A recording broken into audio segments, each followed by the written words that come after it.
Hope that the video won your admiration, and I would like you to subscribe to the channel. Winter Driving Tips 2018. Top driving tips for winter, plus the do's and don'ts for motoring in the snow and ice. Winter brings with it difficult driving conditions, so it's particularly important to be on top of the things that help keep yourself and other road users safe.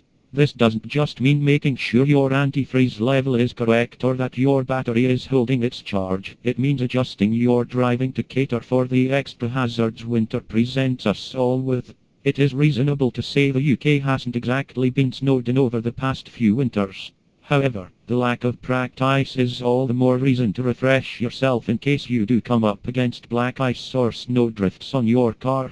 Best winter tires on sale, which is why we joined forces with the experts at Mercedes-Benz Driving Academy, Weybridge, Surrey. We used the experiences from one of their intense winter driving courses to produce the do's and don'ts list shown below. The aim is to help ensure you are prepared to drive in seriously bad weather. On top of this, we have gathered together any other tips and advice for driving in winter, so you can proficiently control your vehicle during the cold, dark nights. Read on, and we will cover everything from coping with snow and ice on the road, to safely commuting through high winds, rain and floods that tend to frequent the roads in the UK each year. Click the links below or at the top left of this page to explore our winter driving tips in full, and read on below for our do's and don'ts.